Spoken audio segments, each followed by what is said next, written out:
Au fil des pages, le rayon des livres au quotidien.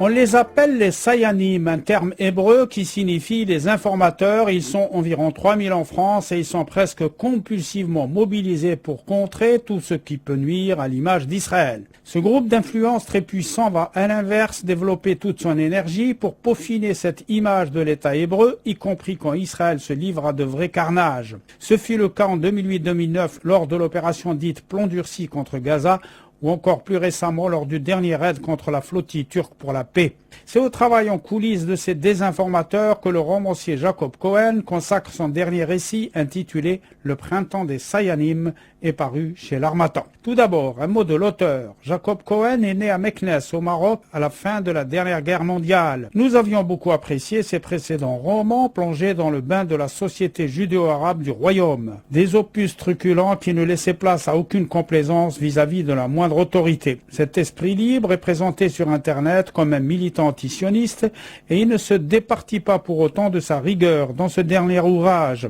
Malgré les changements de nom des personnages, l'ouvrage fleure bon la réalité et confirme les intuitions des amis de la Palestine. Une véritable force de frappe et de persuasion sévit en France pour occulter ou minimiser les outrances d'Israël tout en stigmatisant ses adversaires. Le réseau des Sayanim, relié à l'ambassade d'Israël qui supervise ses actions, recrute quasiment dans tous les milieux, même chez les goïms non-juifs. Milieu politique avec la connivence de l'Élysée, Matignon ou le maire de Paris, médiatique avec un certain MST qui apparaît comme la copie conforme de BHL. C'est lui qui, à la moindre alerte, déclenche l'assaut médiatique dans ses éditoriaux du Point, mais surtout dans le champ télévisuel où il compte d'innombrables amitiés cultivées à coups d'invitations dans son somptueux Riyad Marrakchi. Le monde associatif n'est pas épargné par cette véritable pieuvre.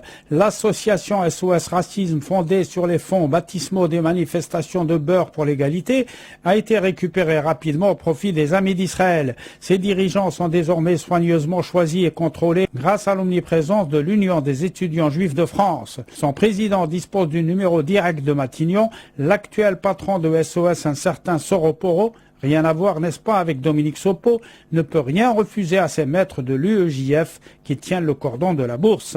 En témoigne la complicité de l'antiraciste dans l'organisation d'un match de football au Parc des Princes destiné à mettre en exergue la volonté de paix israélienne. Le cerveau de cette cellule grise fleurit au sein d'une institution maçonnique prestigieuse, le Grand Orient de France, où les fans d'Israël font la pluie et le beau temps. L'auteur semble très au fait des rouages de cette architecture.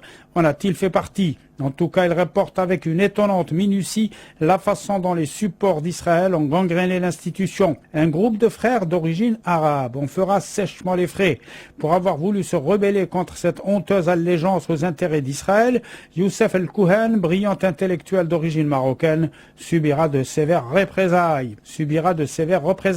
Même sanction pour sa compagne Florence Meyer, qui sera mise hors jeu pour ne pas avoir marché dans les combines pro-israéliennes. L'auteur rappelle aussi le cas du grand chercheur Pascal Boniface, qui a été viré du PS pour ses prises de position impartiales à l'égard du gouvernement Sharon. Parmi les alliés de ce lobby qui ne dit pas son nom, l'auteur cite aussi la mairie du 16e arrondissement de Paris, noyautée entièrement par le Bnei Brit, un réseau sioniste d'origine américaine.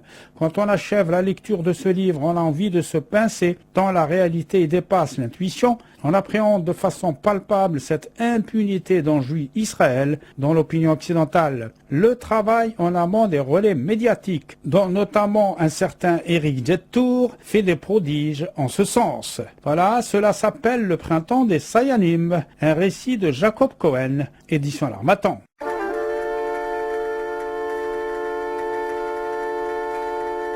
C'était Au fil des pages, la chronique des livres,